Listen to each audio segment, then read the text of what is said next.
Bienvenidos, queridos televidentes, a su programa Entérese. El programa Entérese hoy es fascinante. ¿Quién de ustedes no se ha preocupado en leer, estudiar y saber algo sobre los misterios de la mente? ¿Qué son los sueños? ¿Qué son las pesadillas? ¿Qué son las alucinaciones? Pues bien, hoy vamos a hablar de todo eso. Y para ello hemos invitado a nuestro amigo, el profesor Orlando Chirino. Bienvenido a nuestro programa, profesor. Muchas gracias. Profesor, yo creo que la primera preocupación que tiene ese televidente es ¿qué cosa es la mente? Claro, es importante definir esa palabra porque es una palabra muy interesante, mente. Mente es lo que se hace llamar a la base de los pensamientos, las emociones, las conductas y también donde se almacenan los recuerdos. O sea, es una palabra genérica que lo que hace es describir las funciones del cerebro.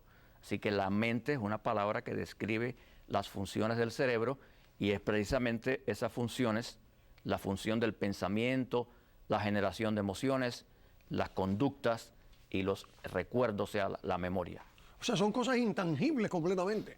Exactamente, y precisamente eso es parte de los misterios. No, esa es la pregunta que venía ahora. Claro. Porque lo primero que se preguntó a ese televidente es que, bueno, pero entonces todo eso es un misterio, porque todas esas cosas que usted ha definido de la mente son misteriosas. ¿Cuáles son los misterios esos de la mente? Es algo fascinante y muchas veces las personas no piensan sobre esto. ¿Cómo es posible que un pedazo de carne, porque eso es lo que es, o sea, a lo que le llaman vulgarmente los sesos, cómo es posible que eso que está ahí, que es ese tipo de materia, que es carne, materia gris. Vamos a usar esa palabra también, carne.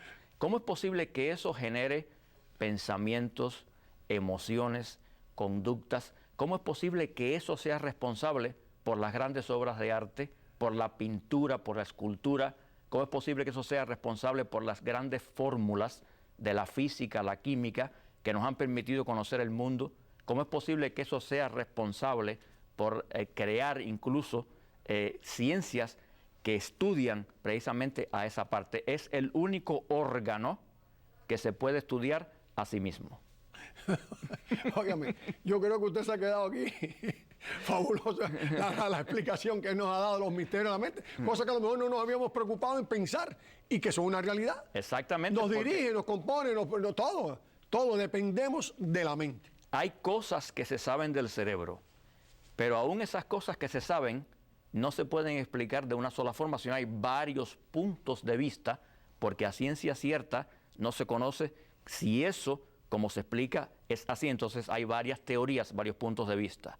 Y hay cosas que no se saben todavía y cosas que se saben a medias. Eso que en el lóbulo izquierdo hay tal cosa y en el lóbulo derecho tal otras. Esa es una idea generalizada que hay y hay puntos de vista sobre eso, pero también es algo que no es una cosa definida porque el cerebro es algo que también es homogéneo. O sea, el cerebro tiene localización de función. Pero, por ejemplo, hay funciones que son muy generales. Por ejemplo, ¿dónde está la memoria? Bueno, pues alguien diría, se encuentra en el hipocampo, que es una zona del cerebro. Pero yo creo que la memoria envuelve más todavía. Y que si la parte derecha es responsable por los pensamientos y las cuestiones poéticas y que si la parte izquierda es la parte analítica, puede ser que en sentido general eso sea así, pero yo creo que el cerebro es una unidad y que ambos hemisferios, que como se llaman las partes, en este caso que estamos hablando, son responsables por muchas cosas. Bueno, ahora vamos a entrar en algo que seguro que es fascinante también. Los sueños. ¿Qué son los sueños? ¿Qué producen los sueños? ¿Cómo se produce eso? Uno de los grandes misterios de la mente. Y para hablar de los sueños, vamos a hablar brevemente del proceso de dormir, que eso es muy importante, porque eso nos va a aclarar diferentes cosas.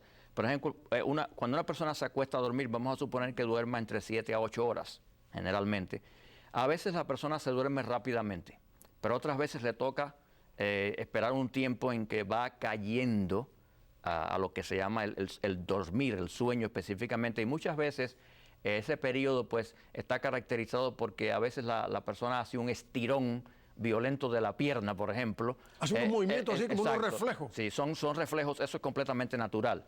Y tiene pensamientos así que a veces no tienen sentido, pensamientos al azar, hasta que finalmente la persona cae dormida. En sentido general, uno entra en el sueño, un sueño leve, después va a un sueño más profundo, y del sueño ese más profundo va de nuevo al sueño leve y llega a una etapa que llamamos la etapa del movimiento rápido de los ojos. Entonces, en esa etapa, que ocurriría 30 minutos después que uno se quedó dormido, más o menos 40 minutos, y esa es una etapa que puede durar de unos 5 a 10 minutos, un poco más, poco menos. En esa etapa la persona tiene sus ojos cerrados, pero si usted observa a la persona en ese momento, usted ve que dentro los ojos están cerrados, pero usted nota que hay un movimiento. Y ese es el movimiento rápido de los ojos, lo que se llama en inglés REM, Rapid Eye Movement. Entonces, este movimiento rápido de los ojos está ocurriendo en el momento en que la persona está soñando. Ahí la persona está teniendo el primer sueño de la noche y los ojos se están moviendo porque la persona está observando lo que está pasando en el sueño, entonces por eso es que los ojos se mueven. Y en el mismo momento que eso está ocurriendo, cuando uno está soñando, la respiración se hace un poquito más profunda, la presión sube un poco, la presión arterial sube un poco también, ocurre ese movimiento y entonces ocurre el primer sueño de la noche, puede ocurrir un sueño o pueden ser varios sueños. O sea, y ese ciclo es importante, se repite de 3 a 4 veces por periodo de dormir. hay veces que yo le he escuchado a personas que me dicen, no, aquí no, uno sueña ya al final. Y que lo que le luce a uno interminable en un sueño, se va a viajar y va aquí y va allá, es cuestión de segundos. No es cierto eso científicamente. No, no es cierto. Desde el punto de vista científico y lo que se sabe, porque se han hecho análisis en laboratorios que estudian precisamente el sueño y se analizan las ondas del cerebro, que son diferentes las ondas que el cerebro genera cuando uno está soñando a las ondas que se generan en el proceso de dormir y a las ondas que se generan cuando uno está despierto. Entonces, sabemos que los sueños pueden ser 5 a 10 minutos. O sea, el sueño tiene un periodo específico, pero el sueño, según uno de los diferentes puntos de vista, y es el punto de vista que nos dio el famoso médico austriaco Sigmund Freud, él dice que los sueños se forman en la mente inconsciente. Es aquella memoria perfecta que tenemos, que lo está grabando todo automáticamente y lo hace desde los primeros momentos de la vida también, como otras funciones que también son automáticas. Entonces la mente inconsciente lo graba todo. Los sueños se forman en la mente inconsciente, pero cuando uno los está soñando, ya salen de la mente inconsciente, pasan una censura, porque según Freud, usted no sueña realmente lo que está en el inconsciente, sino lo que usted sueña está disfrazado. Y por eso es que muchos sueños son simbólicos y uno a veces no entiende lo que está soñando. Y ese disfraz ocurre porque, de acuerdo con Sigmund Freud, la mente inconsciente está llena de muchos procesos que son negativos, recuerdos que son dolorosos para la persona que surgieron en la niñez. Y entonces la mente inconsciente no quiere, por decirlo así, que uno tenga acceso directo a eso. Y entonces uno tiene sueños que son disfrazados. Esos son los sueños complejos. Porque también hay sueños simples. O sea, a veces uno se acuesta con sed, por ejemplo, y sueña que está tomando agua. Entonces, o se acuesta con hambre y sueña que está comiendo. Porque uno de los propósitos que el sueño tiene es mantener el proceso de dormir. Porque si uno no soñara, de acuerdo con Freud y otros, uno se estaría despertando constantemente. Entonces, el sueño es un mecanismo de protección para que usted, a través de él, satisfaga ideas, deseos o exprese temores y se mantenga durmiendo. Ese es el proceso fundamental. Entonces está el sueño simple, el sueño complejo, y hay otro tipo de sueño que se llama sueño lúcido. Y es ese tipo de sueño que no todo el mundo tiene, pero que sí lo han tenido muchas personas, y es el sueño en que uno, dentro del sueño, uno sabe que está soñando. Y uno puede controlar el sueño, y si el sueño se torna un poco intenso, pues uno puede incluso hasta mover la cabeza y despertarse. Ese es el sueño lúcido. A mí me gusta escucharlo porque usted, aparte de ser un profesor de psicología, es un investigador científico. Pero yo aquí he traído otros invitados que no son ni profesores de psicología ni investigadores científicos, que son místicos, que son metafísicos, hombres dedicados al esoterismo, y ellos tienen otros conceptos sobre el sueño. Y me gustaría hacer comparaciones. Por ejemplo, muchos de ellos han sugerido que uno los sueños debería tener al lado de la cama un papel y lápiz. Y todas las noches, pues, escribir los sueños. Y entonces esos sueños tienen una definición y tienen un resultado en la vida de uno diaria. En algún momento esos sueños van a estar relacionados con el futuro de uno inmediato o con algo de eso. ¿Hay algo relacionado de lo que yo le estoy diciendo a lo que usted ha dicho? Bueno, desde el punto de vista científico, sí. El mismo Freud... ¿Pueden adelantarse al futuro los sueños? Bueno, ya eso es otra cosa. Pero desde el punto de vista científico, Freud aconsejaba que uno anotara sus sueños, porque la interpretación de los sueños la usaba él para ayudar a los pacientes que él tenía, que eran personas que tenían problemas. Entonces, los sueños deben anotarse porque si no, se olvidan. Precisamente por lo que expliqué anteriormente, cuando uno se despierta, todo ese material va de regreso a la mente inconsciente y queda ahí cerrado, porque el inconsciente tiene ese objetivo de que uno no recuerde esas cosas que pueden tener relaciones con recuerdos que son penosos, dolorosos. Entonces, una vez que uno despierta, pues uno se lo olvida. Cuando uno ya se despertó, se calcula que entre 5 y 10 minutos después que usted se despierta, usted se le ha olvidado el 90% de lo que usted soñó. Y ya más adelante, pues eso pasa a ser el 100%. Solo algunos sueños son recordados. Pero sí, debe uno anotar los sueños si uno quiere recordarlos. Ahora bien, los sueños que son sueños que indican el futuro, ya eso es otra cosita un poquito diferente. La forma en que la ciencia ve eso no es desde el punto de vista esotérico o el metafísico, sino la ciencia lo ve desde el punto de vista que la mente inconsciente es sabia, porque no solamente tiene cosas negativas, sino también tiene cosas positivas, y siendo, como dicen algunas teorías, una memoria perfecta, lo graba todo, aunque uno desgraciadamente no tiene acceso a esa memoria perfecta, por lo que hemos dicho anteriormente. Entonces la mente inconsciente lo que hace es a veces cálculos de probabilidades futuras. Y entonces pues de esa manera uno piensa que uno está viendo el futuro. Eso lo explicó muy bien otro de los grandes de la psicología, que muchos oyentes lo conocen, que fue Carl Jung. Él explicó eso, que la mente inconsciente hace cálculos de probabilidades futuras. Entonces usted tiene un sueño, por ejemplo, con alguna actividad que usted va a realizar el día de mañana. Por ejemplo, tiene un sueño que usted va a una entrevista de trabajo, que tiene la entrevista y que a usted le dan el trabajo, y usted lo sueña. Ese es su inconsciente que está haciendo el cálculo de una probabilidad.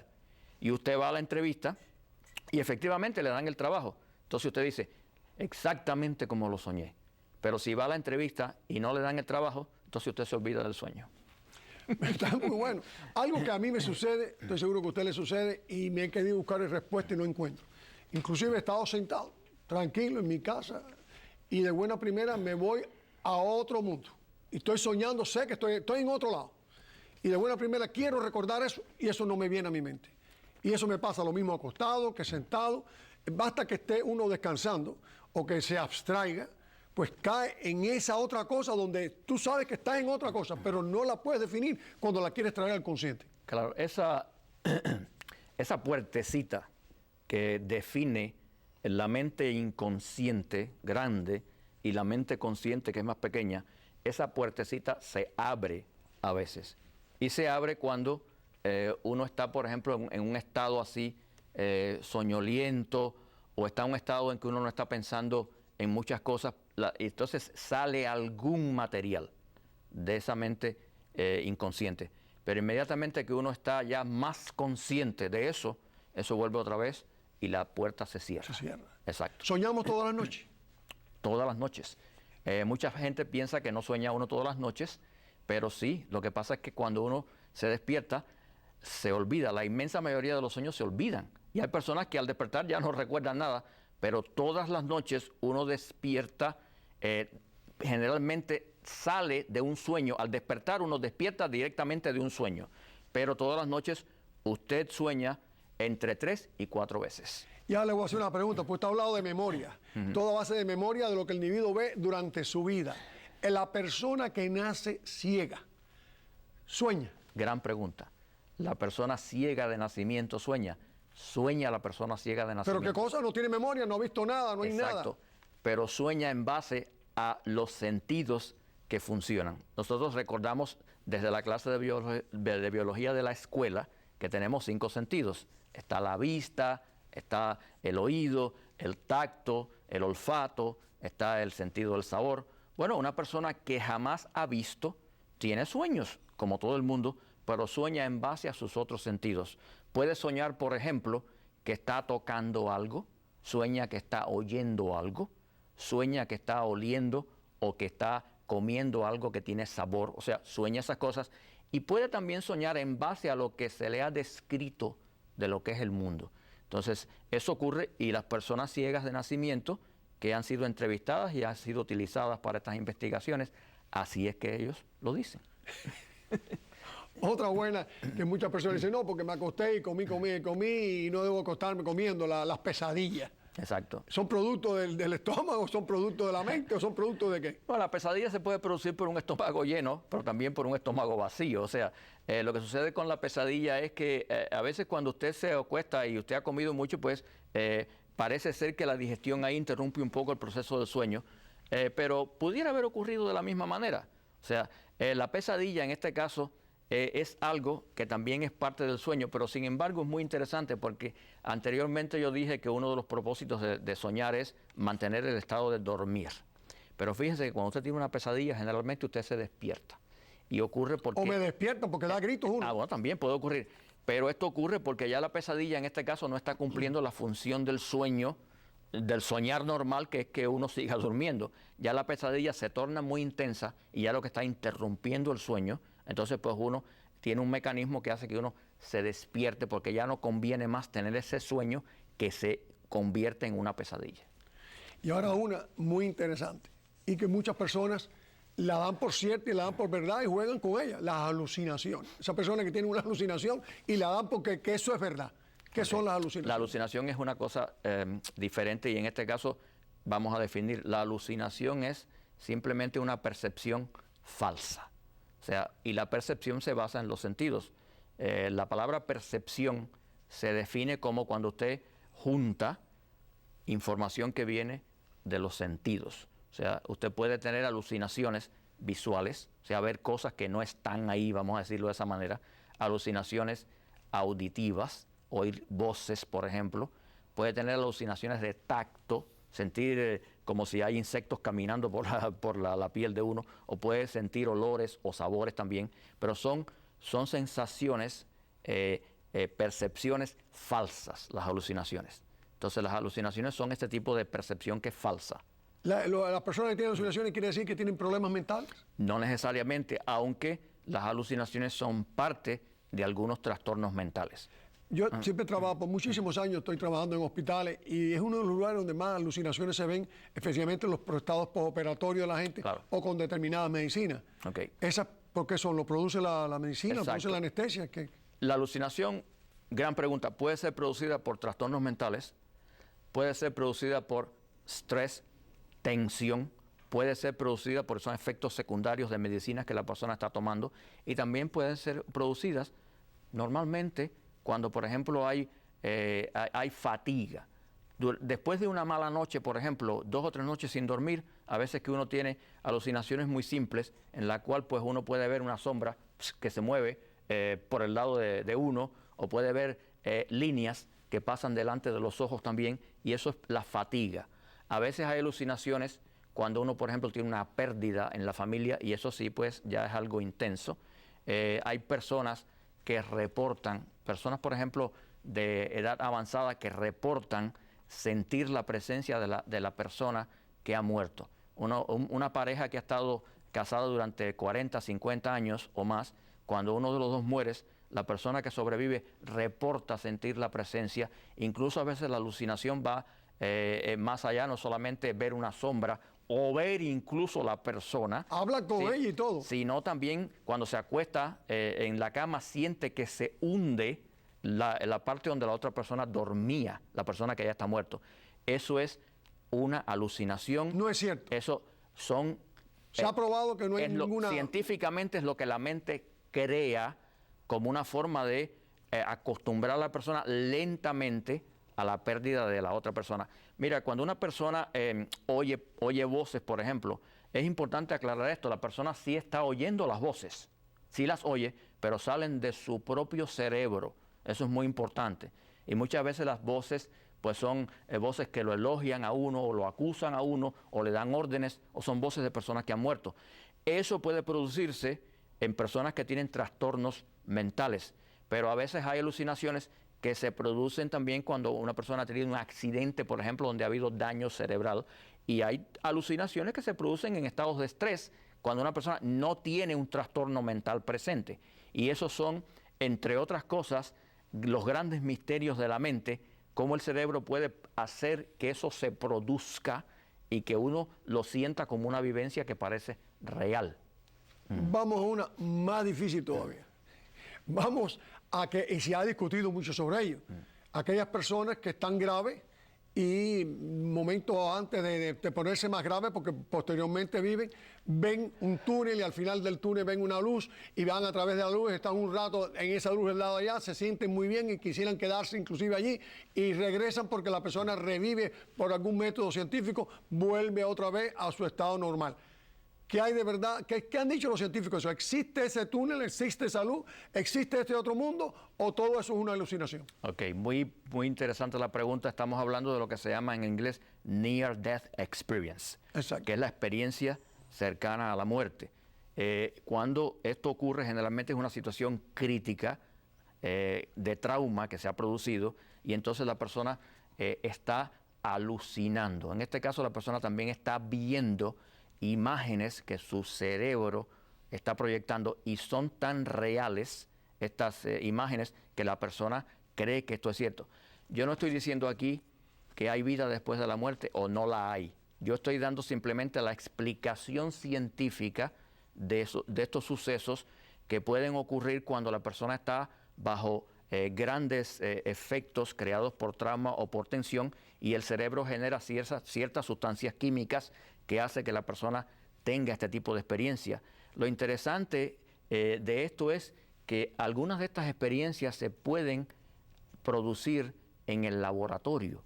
O sea, se puede precipitar esto en las personas y también hay personas que bajo los efectos de ciertas drogas también tienen estas experiencias. O sea que entonces eso a uno le da dudar. Si son experiencias que no solo se producen cerca de la muerte, sino que se pueden precipitar en un laboratorio o que se producen bajo el efecto de drogas, entonces uno puede pensar, y también no son experiencias que todo el mundo tiene. Y las que se producen por hipnosis, que la gente regresa al pasado. Bueno, igualmente eso también prueba lo que está diciendo. Usted puede poner a una persona en estado hipnótico. La hipnosis es un estado profundo de relajación y bajo la sugestión hipnótica la persona puede sacar memorias de su mente inconsciente también. Ahora bien, hemos hablado se nos habla de que si hay regresiones a vidas pasadas. Bueno, eso es otra cosa muy diferente. Si una persona cree en vidas pasadas, bajo la sugestión hipnótica, puede también crear eso en su cerebro. Esto es lo que la ciencia explica. Una vez más, no estamos diciendo que hay vidas pasadas, no hay vidas pasadas. Estamos dando solamente el punto de vista de la ciencia sobre eso. ¿Qué estado mental recibe el nombre de déjà vu? Okay. Precisamente hay otra experiencia también que yo quiero mencionar bien brevemente, que es la cuestión de las experiencias extracorpóreas, que usted seguro las ha oído. O sea, cuando... No, yo he traído invitados aquí. Exacto. Que bueno. van y dicen que uno sale del cuerpo a través del ombligo de plata, hace un recorrido por todo el pueblo, regresa y vuelve otra vez. Yo he traído este tipo de invitados muy a menudo. Pero nosotros podemos hacer eso en el laboratorio. Podemos nosotros poner una persona en un laboratorio y a través de estímulos eléctricos en diferentes áreas del cerebro podemos crear esas experiencias en el laboratorio. Así que parece ser una fabricación del cerebro y no una realidad. Y lo que usted me pregunta sobre la famosa experiencia del déjà vu. Déjà vu. Sí, eso es en francés y quiere decir lo ya visto. Y es esa experiencia que muchos de nosotros y muchos de los televidentes han tenido, que usted se encuentra en un lugar y usted le da repentinamente la sensación de que usted ha estado ahí anteriormente y todo le parece completamente familiar. Incluso a veces ocurre que hay hasta una conversación, alguien hace una pregunta y usted tiene la experiencia y usted sabe qué es lo que se va a contestar en esa pregunta. O sea, es increíble esta experiencia. Bueno, hay dos explicaciones. Una de las explicaciones la dio una vez más Sigmund Freud y dijo que eso también está relacionado con la mente inconsciente cuando uno está en diferentes lugares, en diferentes momentos de la vida de uno. Eso está en la memoria inconsciente y a veces uno tiene ese tipo de experiencia porque en el lugar en que uno está en el momento presente, por casualidad se reúnen varios fragmentos de memorias pasadas, entonces el cerebro lo pone todo junto.